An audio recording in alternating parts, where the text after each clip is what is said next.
Hello everyone, I am Demented Kirby, and welcome to my channel, the Commander Tavern. The Commander Tavern is a channel dedicated to my favorite Magic the Gathering format. The Brewery is a series on this channel showcasing my spicy brews and other deck techs. On this episode of the Brewery, I will be discussing my take on a new commander from Theros Beyond Death, Uro, Titan of Nature's Wrath. If you like this deck or any of the cards I'll be mentioning throughout the video, please consider using my TCG Player affiliate link when purchasing those cards. You can find that link down in the description. It'll really help out the channel. Other ways you can help support the channel is with my Patreon. Patrons get early access to scheduled videos on YouTube, and higher tier patrons get access to the VIP section of my Discord server as well. You can find a link to that down in the description too. Before continuing, I want to take a moment and thank everyone who expressed their support for me during this week I've had due to the seemingly incessant earthquakes on the island. Your support was much appreciated. At least now that I recently recovered power and internet, I was able to get back to my channel. Alright, so let's get back to it. Uro is a 6/6 Elder Giant for 1 generic, 1 green, and 1 blue.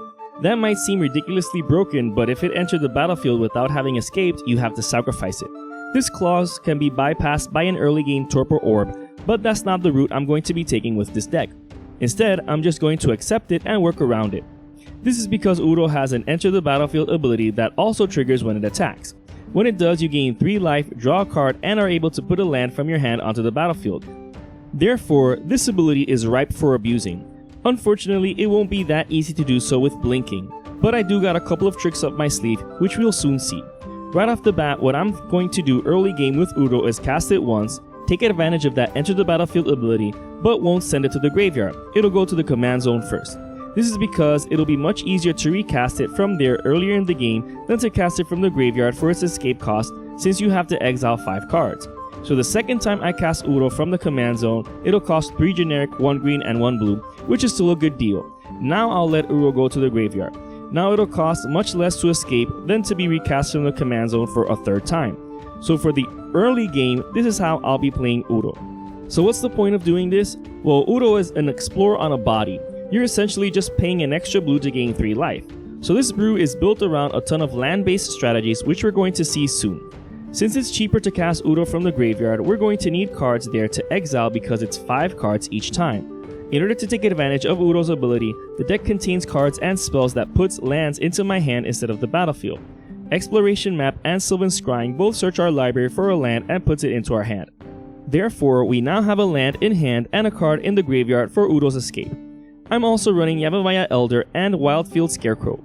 Both of these require self-sacrificing in order to put 2 basic lands into our hand.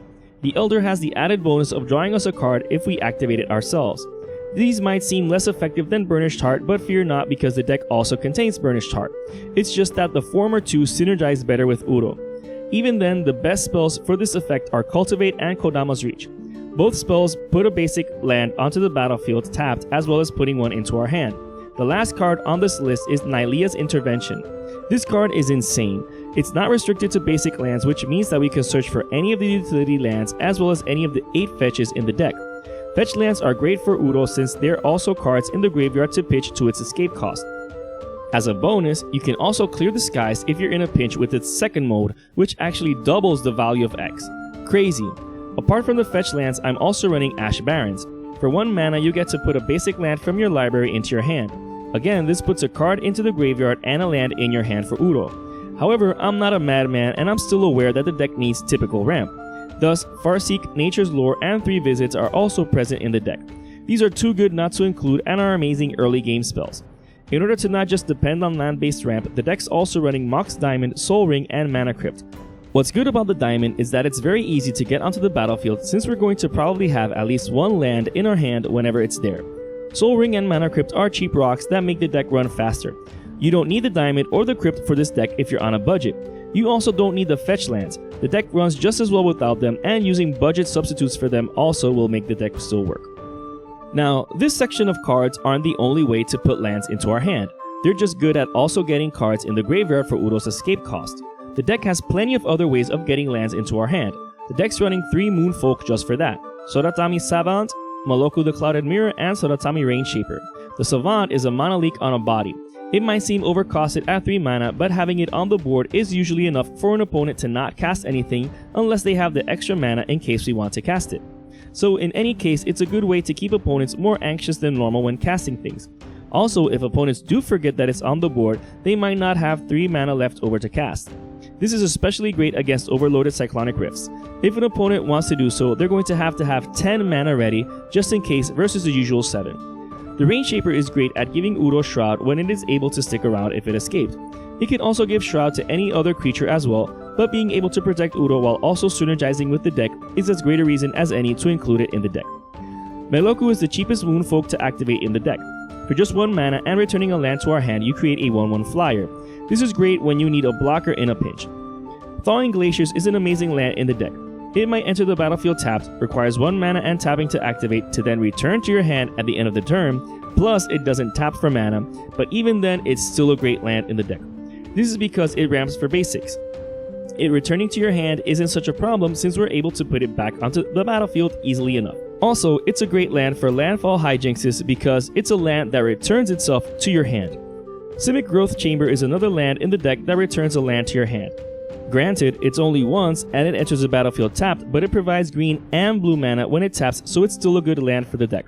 Also, you can use it to continuously cycle bouncing lands back and forth since when it enters the battlefield, it also bounces a land back to your hand. Path of Discovery is another great card in the deck that has the potential of filling our hand with lands. Whenever a creature enters the battlefield, it explores. Not only can this get a land into our hand, but we can also send cards we don't need to the graveyard in order to get the cards needed to pay for Udo's escape.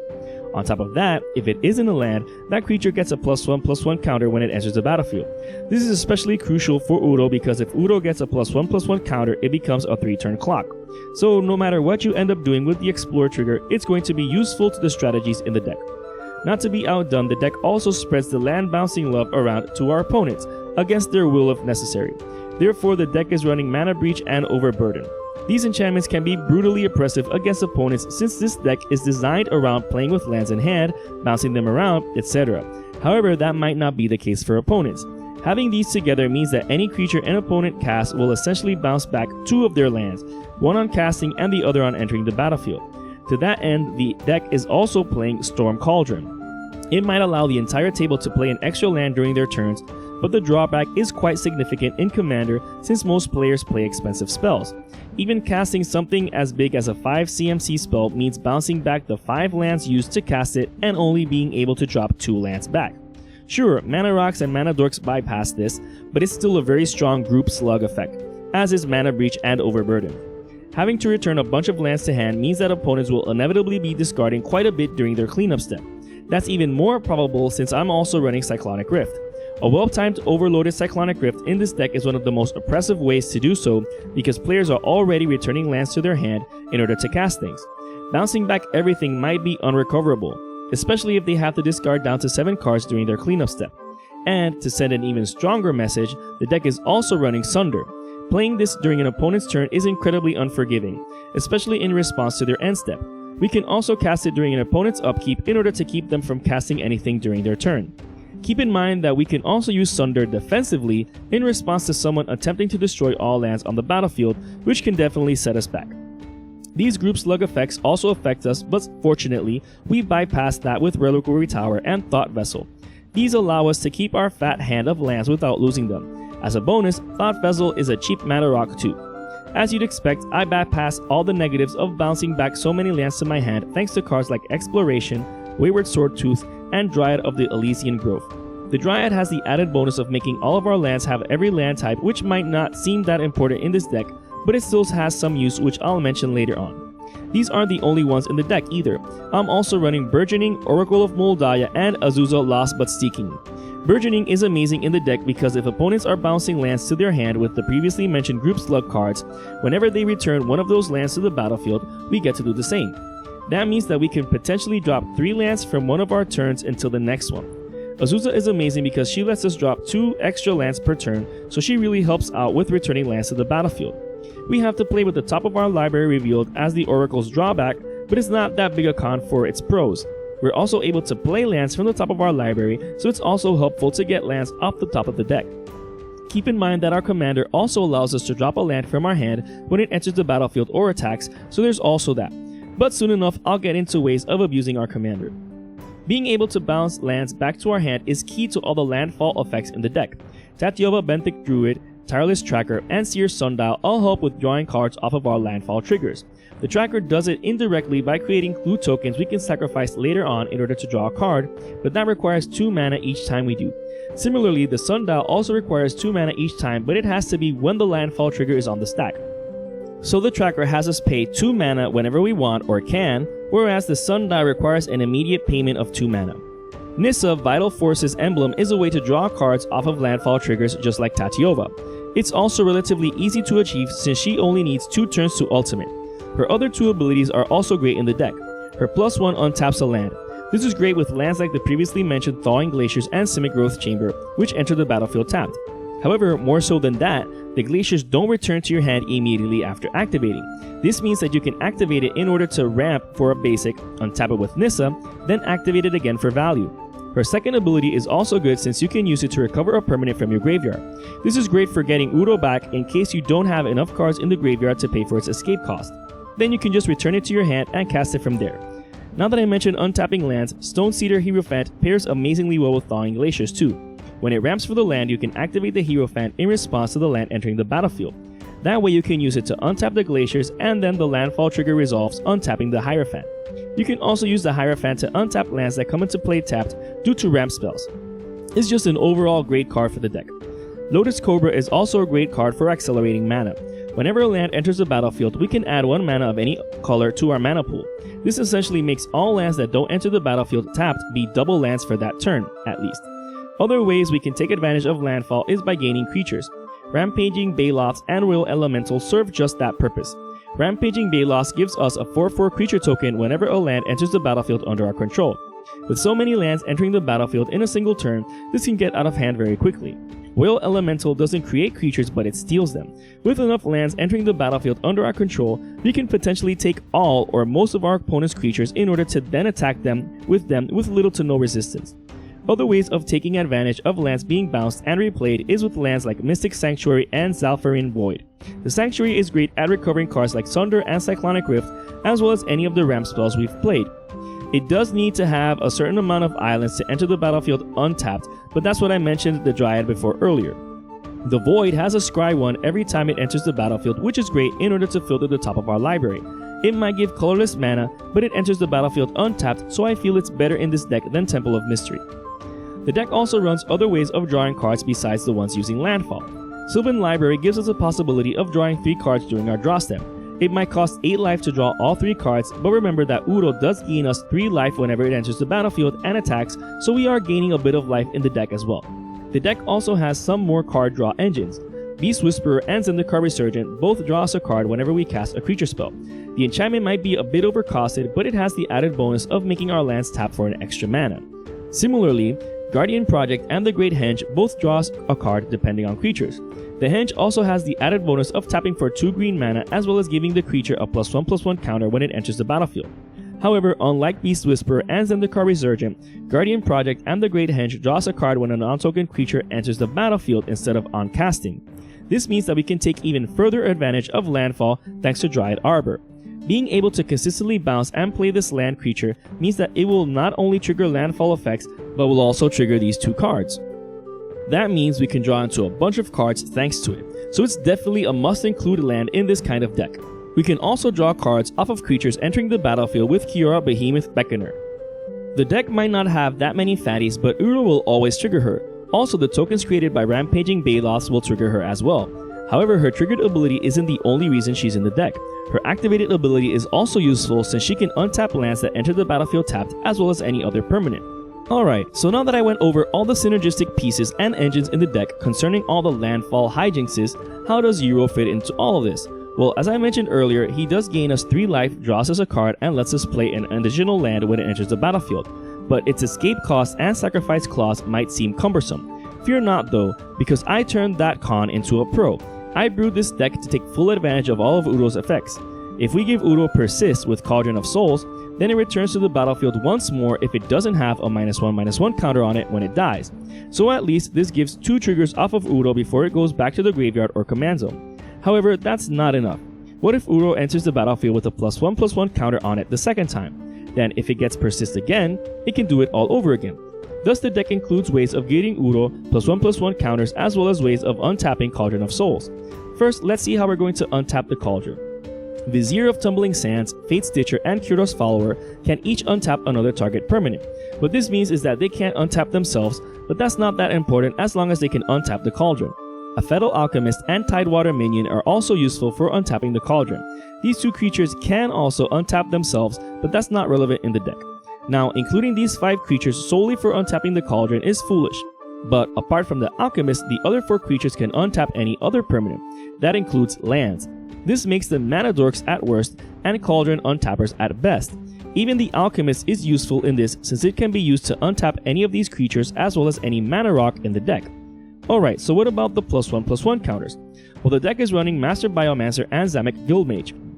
Recall also that the Great Henge will put a +1/+1 counter on Uro when it enters the battlefield, and if it explores with Path of Discovery, it might also get the +1/+1 counter. Unlike the Guildmage, the Biomancer doesn't require paying mana for its ability. That being said, the Guildmage also functions as a way to draw cards in a pinch. Okay, so how do all these pieces work? Well, let's start simple. Let's say we have Cauldron of Souls in play along with Kyros's Follower and Master Biomancer. Now let's cast Uro. It enters the battlefield getting +1/+1 counters from the Biomancer trigger, but it still has 2 triggers of its own on the stack. In response to those triggers, we activate the Cauldron. When that resolves, we resolve the card draw, life gain, land drop ability. Then, finally, it has to be sacrificed to the other trigger. However, since it has Persist, it's going to return to the battlefield. When it does, everything happens once more. The difference here being that the Cauldron is now untapped. That's what the Untapper is for. In response to Uro entering the battlefield, we activate the Untapper to untap the Cauldron. At least that way we get this to happen once more. With just 1 Untapper in play, Uro's triggers happen 3 times. With 2 Untappers, this happens 4 times. With 3 Untappers, this happens 5 times, etc. Basically, this happens 2 more times for every time we're able to untap Cauldron of Souls. And even without using it to abuse Uro, it's still a great card on its own in the deck since it can help us recover our creatures after a board wipe by giving them all Persist in response. Other ways of recycling Uro is with Sanctum of Eternity. In response to its sacrifice trigger, we can just activate the Sanctum in response and bounce it to our hand. We can also just duplicate Uro's effects with Panharmonicon. What's great about Panharmonicon is that it also pairs well with Path of Discovery, Overburden, Guardian Project, the Great Henge, and Kyora, since they are triggered by creatures entering the battlefield. However, we're not going to just use Uro to draw cards, gain life, and drop lands. The fact remains that it's still a 6/6 commander. We can still maximize that when it stays on the battlefield when escaping. So let's equip it with Loxodon Warhammer to give it +3/+0, lifelink, and trample in order to make it really scary. We should also equip it with either Swiftfoot Boots or Lightning Greaves in order to not just make it hasty, but to protect it as well. Keeping it on the battlefield requires exiling 5 cards from our graveyard each time, so we don't want it leaving the battlefield due to spot disruption from an opponent. The Greaves are especially amazing since they equip for 0. That means that we can pass them along untappers so that they can untap lands the turn they enter the battlefield and really make them mana dorks. Nylea, God of the Hunt, and Thassa, God of the Sea, are also amazing ways to making Uro dangerous, ironically enough. Nylea gives trample to all of our creatures, which is great for all the beasts created by rampaging bailiffs, so it's not just for Uro. However, as a mana sink, Nylea makes Uro incredibly dangerous. Thassa also makes Uro dangerous by just making it straight up unblockable. Thassa is also great in filtering our card draw at the beginning of our turn. They're also both indestructible as a bonus. The rest of the deck is just the lands: Breeding Pool, Tropical Island, and 9 of each basic land. Ancient Tomb and Temple of the False God are also in the deck and they're crazy. If you're able to tap them for mana, bounce them, and then tap them again, you can generate a ton of mana fairly easily. Even more so with the untappers in the deck. Sure, the Tomb pings you for 2 damage each time, but if we gained enough life, then it might be negligible. This brew is just an idea of how to build around Uro, Titan of Nature's Wrath. This deck is just hijinxes abound with bouncing lands, replaying them all over again, gaining value from different engines, abusing Uro's triggers, etc. Especially since you can also use Uro as a valid win con via commander damage. This deck is definitely not a simple one to pilot, but it's still a lot of fun to pilot and play with nonetheless. If you're interested in the deck list of this spicy brew of mine, you can find a link to it down in the description. I would like to thank all my patrons for supporting me, and a quick shout out to all my higher tier patrons, the brewers, for their patronage. I'd also like to thank anyone using my TCG Player affiliate link. That also helps out the channel. Again, I want to thank everyone who supported me during these trying times. And to everyone, thanks for watching this episode of The Brewery on the Commander Tavern. I am Demented Kirby, and happy brewing.